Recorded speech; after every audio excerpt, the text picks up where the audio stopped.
Bonjour à tous, écoutez, bienvenue dans cette vidéo, j'espère que vous allez bien. Si vous voyez cette vidéo, c'est que vous êtes certainement inscrit cette année ou vous êtes en train de voir pour vous inscrire. Je vous encourage vivement à vous inscrire. Je travaille beaucoup avec la jeunesse et c'est maintenant ou jamais, d'accord? De nos jours avec les téléphones, le taux d'inactivité, etc., etc. Je vous invite vivement à prendre une activité sportive, que ce soit avec moi ou ailleurs. C'est super important pour vous, pour votre santé. Donc, écoutez, je vais utiliser cette petite vidéo d'introduction à la saison en fait pour vous expliquer quelques mouvements, une certaine attitude pour pouvoir faciliter finalement le travail qu'on peut avoir à la salle. Donc, on va commencer par les bases. Simplement le travail dans la garde. Quand je suis dans ma garde, je suis face à le miroir ou face à un mur et donc vraiment de face, les deux pieds sur deux rails de train, ce que j'aime bien décrire comme ça. Et si je suis droitier, que j'écris avec la main droite, que je mange avec la main droite, je recule mon pied arrière, de manière à avoir toujours mes deux rails de train, mais mon pied arrière légèrement sur l'arrière, d'accord? Pas trop non plus, juste un petit peu comme il faut pour pouvoir rester équilibré et faire pouvoir passer votre poids de corps de l'avant à l'arrière. Au niveau de la garde, c'est pareil. Donc déjà, le menton, vous le rentrez légèrement, d'accord? Et vous serrez un peu votre mâchoire, vous ne soyez pas complètement relâché. Pareil pour les abdominaux, il faut avoir une certaine attitude, d'accord? Mes coudes viennent protéger mes côtes et mes poings viennent protéger mes pommettes, au niveau des pommettes, d'accord? Si vous êtes en boxe, full contact, ce sera comme ceci. Si vous êtes plutôt en karaté, mix, MMA, ce sera plutôt les bras en opposition, prêts à parer, à défendre et très mobile, d'accord? Quand vous êtes en distance, voilà, vous pouvez vous relâcher un petit peu, mais restez toujours bien vigilant, d'accord? Il ne faut pas oublier que les arts martiaux, dans les attitudes de combat, dans les phases de combat, votre arme, c'est votre corps, mais la cible, c'est aussi votre corps. Donc pensez à ça et à éviter certains problèmes. Donc simplement, je suis sur mes deux rails de train et quand je veux me déplacer, je vais avancer avec mon pied avant ou reculer avec mon pied arrière, toujours en conservant ces rails de train, d'accord? Comme ceci. Des petits basiques, quand vous êtes amené à sautiller, vous sautillez comme ceci, d'accord? Hop, vous pouvez changer de garde, ok, pour pouvoir avoir d'autres opportunités, mais on reste toujours dynamique avec les talons en dehors du sol, comme ceci. Voilà. Donc, on va voir les différents coups. Vous pouvez faire une petite phase comme ça et vous entraîner à faire, allez, 1 minute dans une garde, 1 minute dans une autre, d'accord? Ensuite, deuxième point important, les techniques de frappe. Donc vous allez avoir le direct avant, où je vais placer mes poings comme ceci, je vais aller percuter dans une trajectoire droite. Voilà, il y a un petit mouvement au niveau de mon corps, j'appuie sur le sol. Okay. Deuxième technique, on a le crochet. Hop, donc mon bras est parallèle au sol. Je monte mon coude et je viens contourner finalement ce que je vous disais tout à l'heure, la garde de l'adversaire. Vous allez contourner, d'accord? Vous pouvez l'envoyer de direct, de crochet et vous pouvez les envoyer aussi au corps. Dernière technique un peu plus particulière en technique de poing, l'uppercut. D'accord? Je viens vriller ma hanche comme une vis et j'envoie ça au niveau du menton, hop, et je peux envoyer ça au niveau du corps. Gentiment, pareil, vous partez sur 1 minute, que des directs, direct avant, direct arrière, tac, dans l'autre garde. Vous pouvez doubler, reculer, hop, ensuite décrocher, crochet avant, crochet arrière, hop, hop, des uppercuts.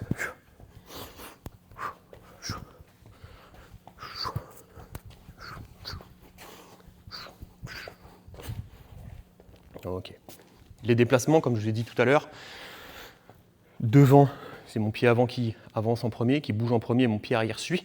Et quand je vais vers l'arrière, c'est mon pied arrière qui commence. Également, quand je vais à gauche, mon pied gauche, quand je vais à droite, c'est mon pied droit. D'accord ? J'évite vraiment au maximum de me retrouver dans cette attitude trop serrée, avec zéro équilibre. D'accord ?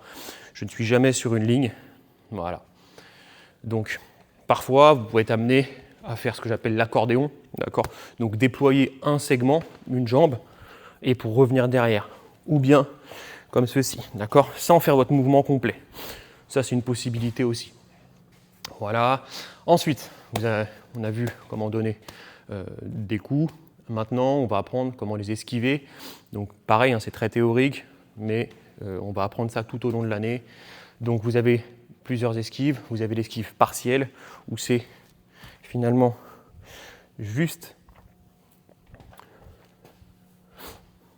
votre buste qui va décaler sur la droite ou sur la gauche.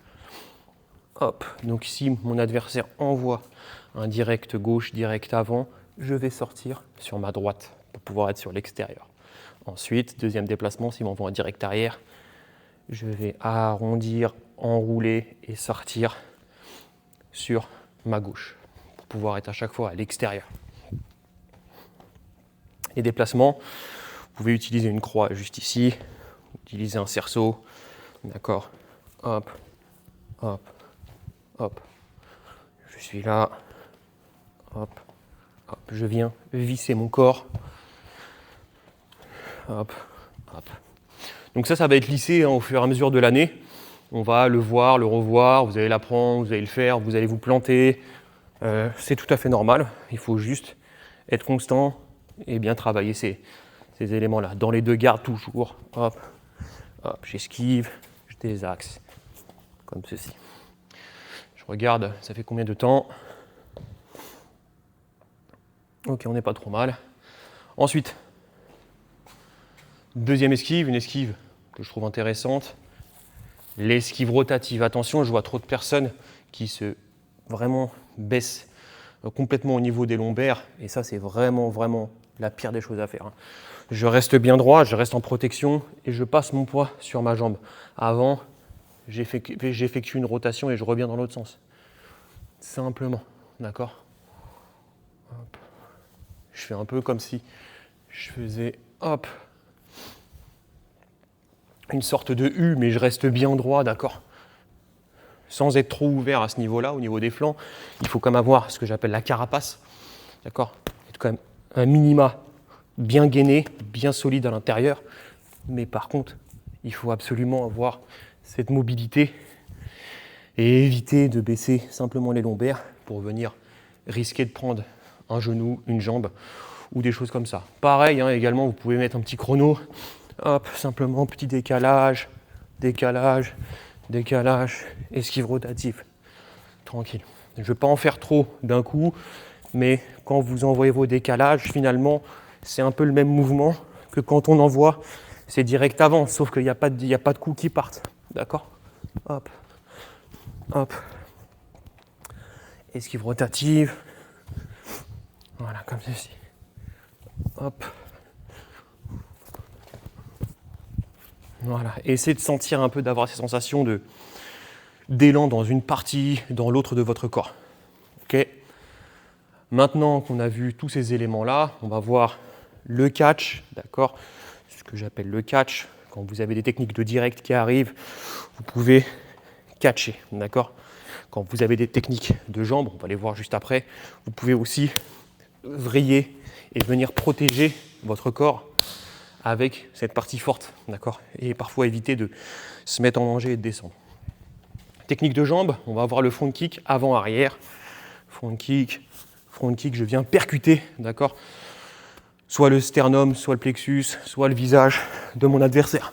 Je reste bien droit, la garde est là, je ne fais pas ça. Je reste juste ici, d'accord? Vous avez deux manières de le mettre, soit un peu piqué, moi j'aime bien le mettre comme ça, soit le pousser, ou vraiment vous rentrez un bon appui au niveau de la hanche, ok?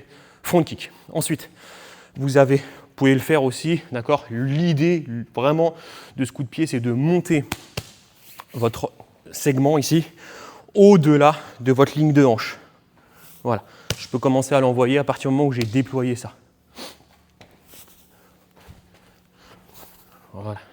Là, ça ne servira à rien puisque vous ne pourrez pas avoir un appui convenable. Ok. Deuxième technique, on va voir le low kick. J'ouvre mon pied d'appui, ce que j'appelle le coup de clé. et j'envoie une percussion au niveau des cuisses de mon adversaire. Sur le sac.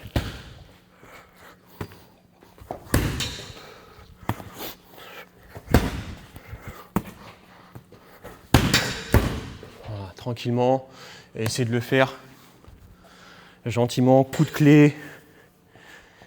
Et je viens travailler sur les cuisses, j'ai bien dit sur les cuisses, pas sur les genoux. D'accord, genou, interdiction, c'est au-dessus du genou et en dessous de la hanche. Voilà, vraiment à ce niveau-là. Une fois que c'est fait, vous avez le middle kick. Donc, j'ouvre mon coup de clé et je viens taper sur les flancs de mon adversaire. Très efficace, d'accord.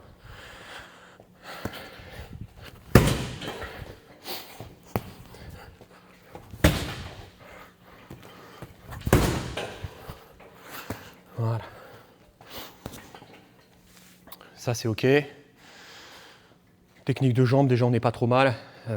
On verra la suite un peu plus tard, mais chaque chose en son temps. Si déjà vous commencez à travailler un petit peu ces éléments-là et vous les visualisez, vous regardez un peu cette vidéo, ça va déjà vraiment vous faire progresser plus rapidement que la moyenne, que ceux qui ne le font pas en tout cas.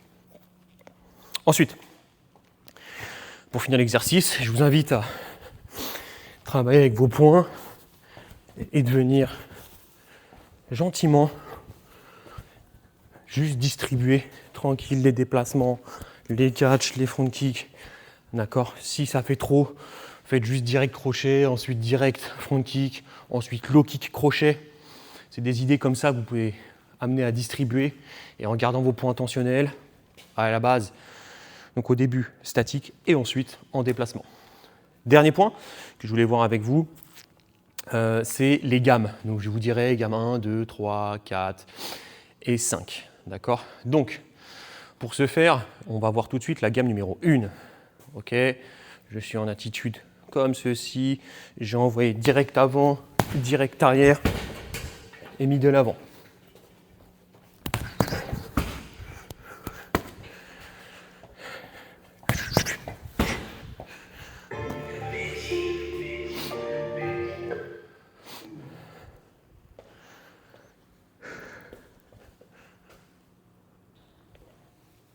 Ok, on va pas trop tarder. Donc gamme numéro 1, direct avant, direct arrière et middle. Une fois que j'ai fait ça, je vais désaxer. D'accord, je ne reste pas dans l'axe et dans le couloir de force. 1, 2, 3 et 4. Ok. Ensuite, deuxième gamme, direct avant, direct arrière, crochet avant et middle arrière. D'accord.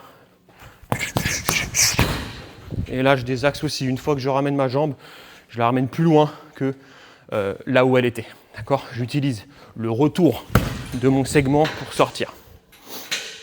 Ok.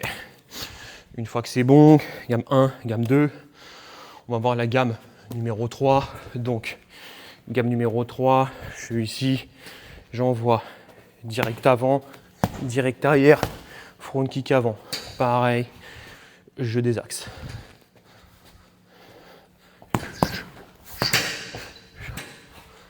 Comme ceci.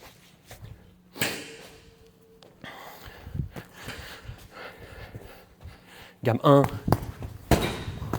gamme 2, gamme numéro 3. Et je sors. Gamme numéro 4, je suis en attitude, je vais feinter, d'accord? Je feinte à ce niveau-là. 1, 2, et je l'envoie. Et je désaxe. J'envoie feinte jambe avant. Normalement, si vous l'avez piqué un petit peu, feinte arrière, feinte, 1, 2, et je remets ma jambe et je désaxe. Voilà, on va voir ça, comment ça se passe pour la rentrée, pour le lancement de tout ça. En tout cas, cette vidéo est terminée. C'est bien d'avoir suivi. Et je vous retrouve un peu plus tard. Allez, bonne journée à vous.